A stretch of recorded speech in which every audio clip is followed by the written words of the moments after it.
Well, folks, the house of cards is continuing to fall, and it's landing right on Donald Trump. Just when he thinks it can't get any worse, it gets worse. And they just keep going back, trying their damnedest to cover their tracks. And the harder they try to cover their tracks, the worse it gets. And so, we heard finally from the victims of Epstein. I want to say, first of all, that I applaud those victims for speaking up and speaking out. I know that couldn't be easy. I can't imagine what that would be like to speak up at the nation's capital with the entire world watching. And then to know that there's so many heartless trolls out there who's going to take that and try to twist it and say that they were doing it for political reasons or say they were being paid to be there. All the hate mail and the threats that they could potentially, I'm sure, have received. It took a lot of courage to do that, and I was really glad to hear it. To hear them speak up and speak out, and one of them said they were going to continue to do so any chance they got, anywhere they could, and I want to see more of that. I definitely want to see them speak up, and I want to see them call this stuff out, and we have to be there for them because the Trump administration isn't. Now, Thomas Massie out of Kentucky is not someone that I would vote for. He's a Republican, and we have a whole lot of disagreements.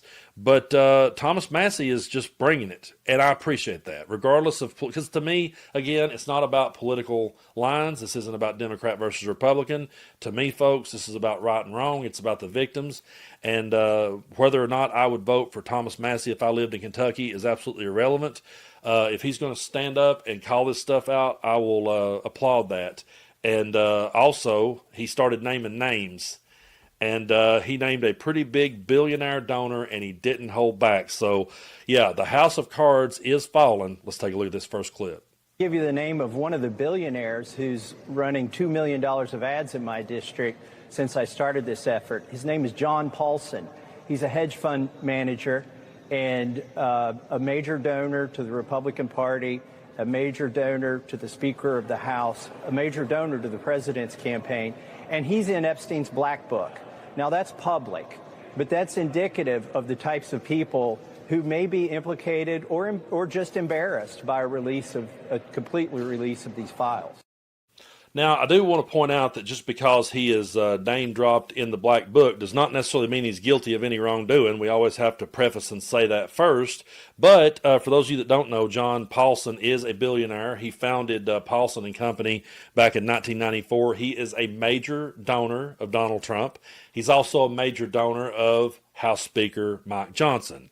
So when they start calling this all a hoax and they start trying to scramble to cover all this up, we say, why are you covering it up if you're innocent? That's the question we have. And then you say to yourself, well, if someone is funneling all this money into your campaigns and backing you, then yeah, you might not want to say anything if their name is mentioned. Maybe you're trying to protect them.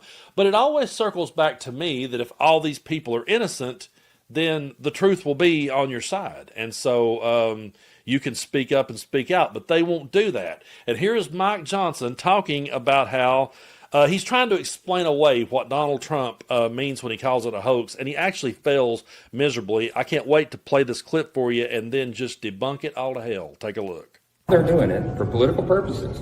Not everybody, but a lot of them, and that's what the president's frustrated about, and we all are, that they're creating a hoax just like they did with the Russian dossier because they think it's going to somehow be mud thrown on him. It's not. He has no culpability in this thing at all.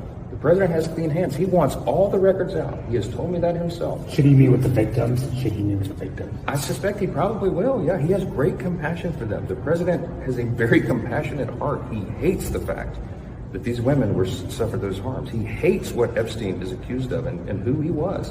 And when he recognized that, he realized Epstein wasn't just some sort of, socialite. He was an evil person and alleged to have been involved in evil schemes. And the president distanced himself before he was president from that, because that's not who he is. And I think he's being falsely accused and maligned, and that's a frustration of all of ours. That's what he's talking about when he says the hoax. Thank you. Okay, let's bring this point across, okay? Let's get right down to it. Donald Trump himself never said that. Donald Trump has never said, oh, I feel a lot of compassion for these victims. Oh, I can't stand what Jeffrey Epstein has done. He immediately went into a knee-jerk reaction of, this is all a hoax. And when he does that, he is discrediting everything that the victims is saying. He is absolutely slapping them right in the face. Donald Trump said that it was irrelevant. He said we need to get back to talking to what a great job I'm doing for this country. He didn't preface by saying, hey, I'm truly sorry for everything that these victims endured. I'm truly sorry about that. But, there's no wrongdoing here. And again, if there's no wrongdoing from any of these people, then release the files. You can save yourself if there's no wrongdoing, because otherwise, the more you continue to try to cover this up, the more you look guilty, or the more it appears that someone is guilty, and you're afraid to speak up and speak out. They love to use the word transparency. They love to throw it around like crazy and say all this stuff about, we're fully transparent. The truth of the matter is that's not transparency when you're continuously trying to cover it up, and you're calling it a hostile act for any Republican to side with Thomas Massie. You're calling that a hostile act against Republicans.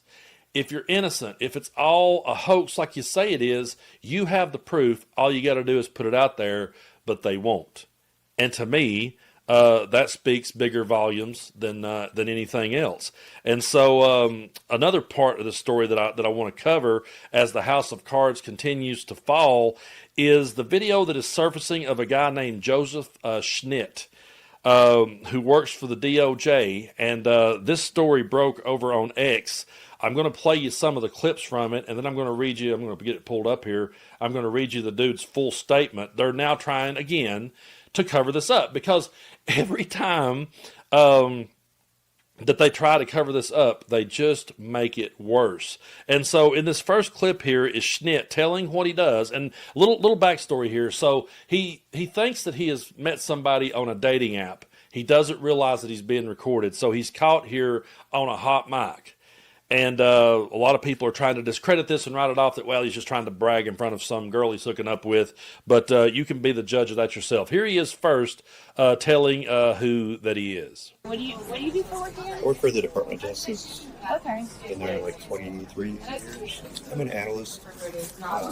I'll be acting deputy chief of our office for a few months starting next week. I work closely with all the federal law enforcement agencies and the U.S. attorney's offices, the prosecutors and stuff. The thing is, it's interesting because I do deal with so many of the agencies, like the Bureau of Prisons, the Marshal Service, the FBI, U.S. attorney's offices.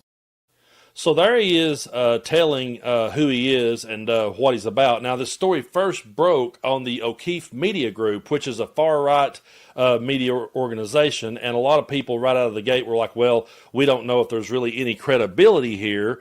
But there the guy was talking about who he was and what he did, and then here's where he drops this bomb, basically saying that they're going to redact all of the Republicans' names from the files, but they will leave in all of the Democrats. And yeah, he says this out loud on a hot mic. Files do exist. Yeah, thousands and thousands of pages of files. They'll redact every Republican or conservative person in those files. Leave all the liberal, Democratic people in those files. I think they visited that Maxwell person. Yeah. And also involved. Got transferred to a minimum security prison too recently, which is against BOP policy because she's a convicted sex offender. They're offering her something to keep it on show. So you can be the judge for yourself if this guy is credible or not, but there he is thinking that he's out on a date and he's just talking and putting that right out there for the world to hear, and he didn't realize at the time that the world was going to hear what he said, so now they're trying to dial it back and put the toothpaste back in the tube, and he released the following statement I'm going to read to you right here. He said, I met a woman named Skylar on Hinge, which is a dating app, in July of 2025. Her profile is no longer findable. We had 2 dates, August 4th and August 16th. She claimed to be from Georgetown. She gave no clues that she was a reporter or recording our dates. Had I a clue, the first date would have ended immediately and there would have never been a second one.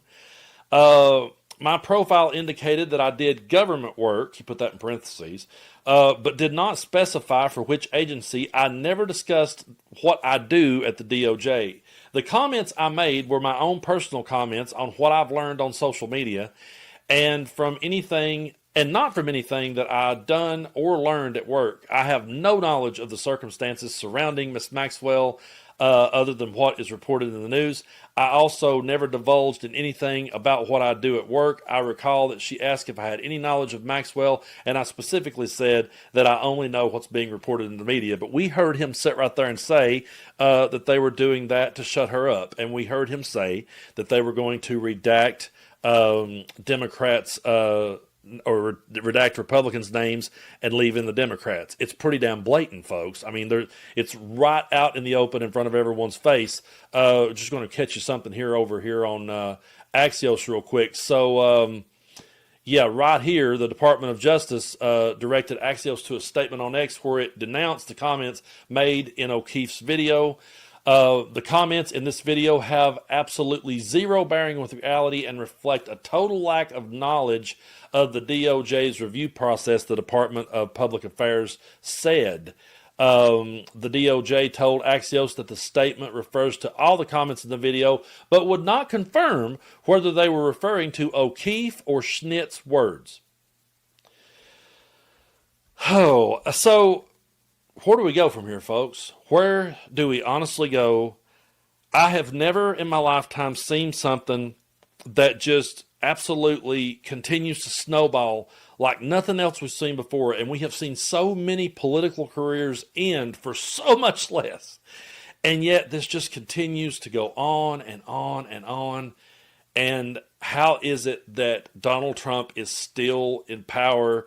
He should be removed from office. This should be done and over with. We should be having to sit here and deal with a President Vance. Actually, in all trueness, we should be sitting here just going to bat and defending Kamala Harris, because they would have dumped a whole bunch of crap on her, and we would have been sitting here defending her.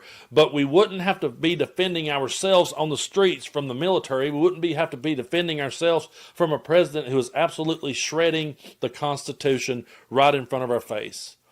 And so as we continue to try to plow through the next 4 years, all we can hope for is that enough people starts to have decency to stand up and call this out. And if more Republicans would join in with Thomas Massie, maybe we could see some change. But, a lot of people will say, well, what's the Democrats going to do? Right now, Donald Trump is the president with immunity from the Supreme Court, who he has in his back pocket 6-3. He has the Senate, he has the House. So the game is rigged in his favor at the moment, clearly. And he has taken advantage of that. He is absolutely pushing the pedal down. He's not backing up. So we have to stop and understand that and realize that it's going to take, all the Democrats are going to have to come together and work harder than ever, but we're going to have to see some decent Republicans too. We've seen Thomas Massie, and of all people, Marjorie Taylor Greene, Nancy Mason, Lauren Boebert joined in. So, if more Republicans could start speaking up and calling this out, and it's this simple. It's really this simple to me. If you want full transparency, and if you're absolutely innocent of everything, just put it out there into the world, and then you're clear. And then you can call it a hoax. Then you can say, see, they tried to distract with all of this, but we were innocent all the time. But they've not done that. They called it a hoax, which was a slap in the face of all the victims, and they doubled down on their rhetoric and said it was irrelevant. Let's not even talk about it. That's the problem that I have with all of this, and that's why that we have to keep standing up for these victims, because we have a president of the United States that won't. And Mike Johnson there said, I'm sure he'll meet with the victims. Well, he met with a child. He sent a lawyer to meet with a child sex trafficker first. He sent a lawyer to make a deal with her first, and he sent her to a cushy country club prison first. So even if he does do some sort of political theater with a victim somewhere, he went to bat and covered his own ass or protected someone else first. And that's the part that we can never let them forget, and we always have to stand up for these victims.